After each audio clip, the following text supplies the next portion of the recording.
Hi, this is Gary the Primal Guy, and today we're going to go over fermentation, and I'm going to show you how to ferment your own vegetables. It works just as well you can do it with grains, and you can also do it with fruits. There's many different recipes. You can find them on the internet or in many cookbooks. Today I'm going to keep it simple, and we're going to ferment some cabbage and carrots, which is one of my staples. I use a 1 gallon jar. But for beginners, I recommend you use a smaller jar, probably about a 1.5 liter. And that way you can experiment with it more, and if it goes wrong, you're not throwing away a full gallon of vegetables, fruits, or some grains. But first you start off with basically a brine. It's called lactic fermentation. We'll hear lacto fermentation, and most people think and confuse that with lactose. That's not true. It's short for lactic acid. And there's a lot of whey starters that a lot of people use, and that's where people get confused. I don't use the whey starters. I have issues. I have allergies to whey, and I know a lot of other people who do.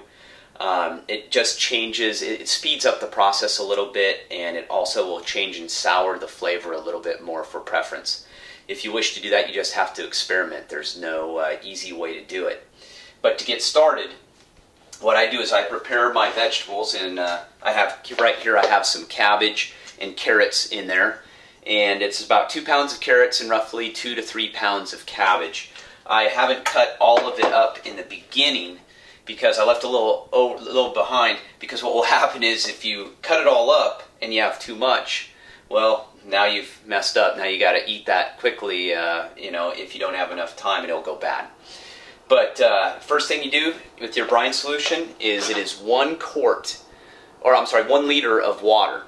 Purified water. Use stainless steel. We don't want to use any non-stick pans or pots. Those leach into your water, will leach into your vegetables and your foods, and they've been known to cause cancer, and they're endocrine disruptors, meaning they disrupt your hormones.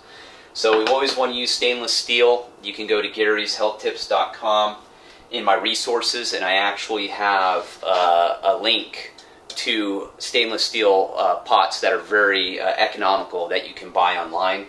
And also the jars, I also have a link for your fermentation and your storage jars.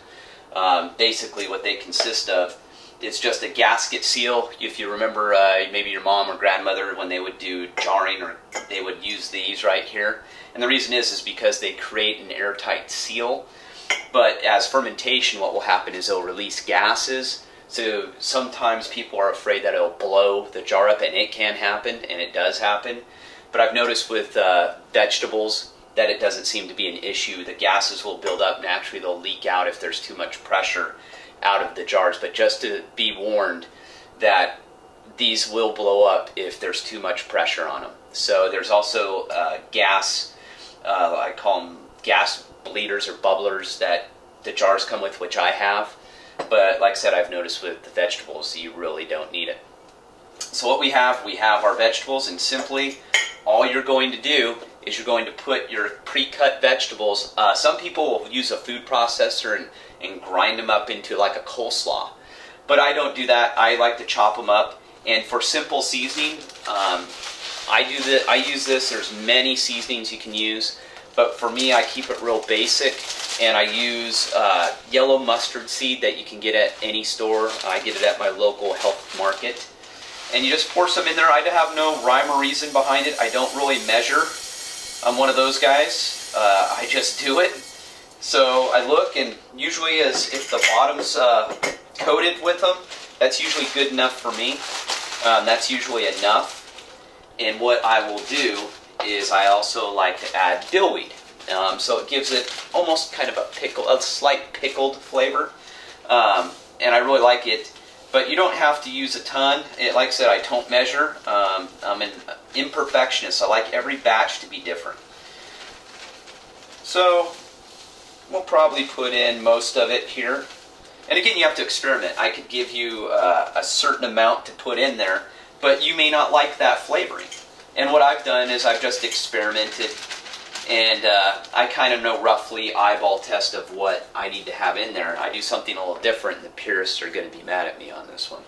But I actually add a little stevia to it. And what it does is it sweetens it up.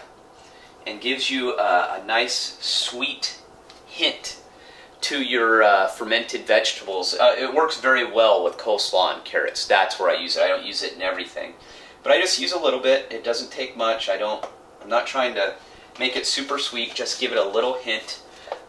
If this one doesn't have the measuring spoon in it, I usually use 2 to 3 spoons, and this is sweet leaf organic stevia extract right here. Great product for you guys who are looking for sugar substitutes. I use this all the time. It's USDA organic. It's great. Alright, now all we need to do is start putting our vegetables into our jar, and that's it. So we'll start doing that right now.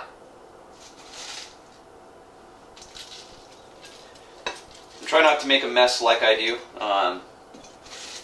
You just keep adding it in there. There's no magic formula to it, except for spilling it on the floor. And you just want to mix up your vegetables. You can put more in here. I've used squash, tomatoes. I've mixed peppers. I mean, there's many things you can do. It's unlimited, and like I said, you can go on the internet, and there's a million recipes out there for fermenting your own foods. Alright, I filled up my glass jar with my vegetables and spared you the pain of seeing me spread it all over the kitchen. You see, it's pretty much close to full, and there's a couple ways you can do this. They have little glass weights that you can use, and you simply just put it on the top here, and you can use anything long as it's glass and it's not going to react, obviously.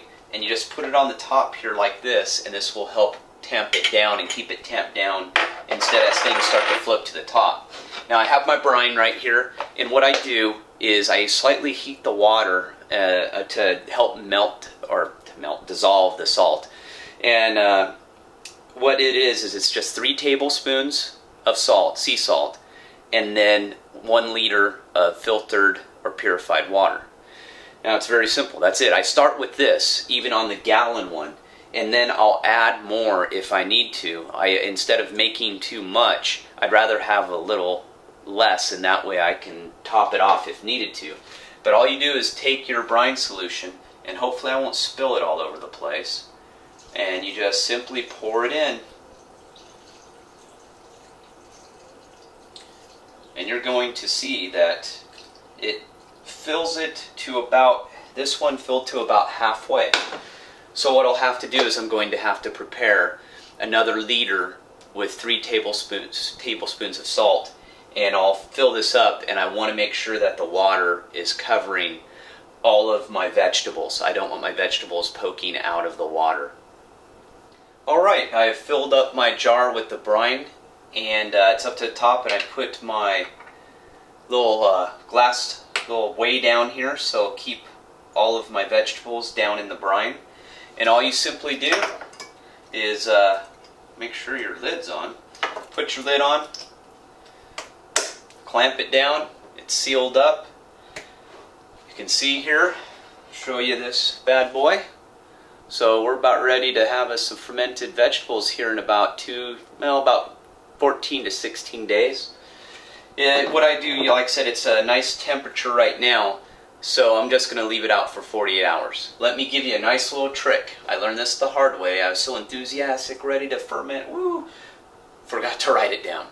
Write down the date, the day, and the time, and that way you know when you started, because trust me, the 2 days isn't hard, but when you put it in the refrigerator to slow down the fermentation process, so you can, because if you don't, you have to put it in the refrigerator, otherwise it'll just keep fermenting and it'll keep rotting your food. So you put it in the refrigerator. Well, I usually put it in there for roughly anywhere from 10 to 14 days, just depending on how hungry I am.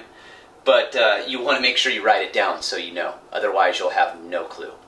But that is it, and a good trick is you want to keep it out somewhere out of the light, and the best way to do it is either you can put it underneath a cabinet where the temperature actually tends to be pretty stable, but what I'll also do is I'll put a towel around it like so, and I will just push it off into a corner, and you gotta make sure it's all the way covered, and you can just put it in the corner of your kitchen, you know, like in a dark corner, And that way it just keeps the light away from it, because light does affect fermentation. It'll actually speed the process up. So that's all we need to do. Once we're done, 2 days, 2 to 3 days, stick it in the fridge and enjoy.